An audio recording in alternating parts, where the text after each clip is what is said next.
Well, now moving to the North Island, where a family in the tiny community of Fort Rupert near Port Hardy is still struggling after a major fire destroyed their home in March. 5 people barely escaped with their lives. But as Dean Stoltz reports, the generosity of a Victoria company is making a big difference. The one in the middle with a small window is Darren's. That's where he jumped out. Paula and Selena Wilson are back at what used to be their home on the Fort Rupert Reserve. That is before a fire destroyed it and almost killed them March 21st. It was the most scariest, eerie feeling I've ever had in my life. And all I remember is crying for my mom because I thought that was it. 5 people were inside the home: Selena and her boyfriend, her brother Darren, her mother Paula, and her father. They all fought the thick, black, acrid smoke. Darren had to jump from his second-floor window, while the rest of them barely crawled to safety. I couldn't see anything because the smoke was too thick.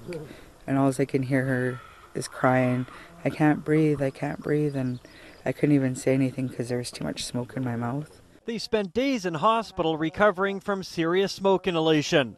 Today they're back on the reserve in a new home, and thanks to the help of a national company with offices in Victoria, this truck has arrived with everything they'll need to put inside it. We've got couches, sheets, blankets, we've got a TV, entertainment unit, pots and pans, kitchen stuff, food containers.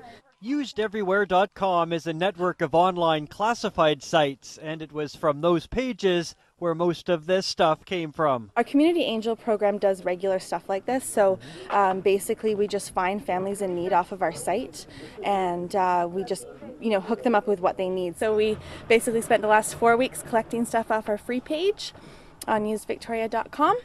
and just put it all in a truck and headed up to Port Hardy, and here we are.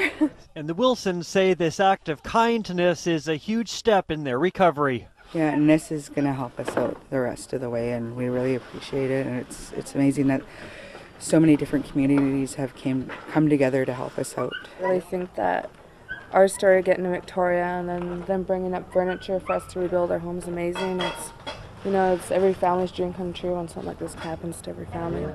And a realization that what could have been a tragic loss of life back on that March night is now another step behind them.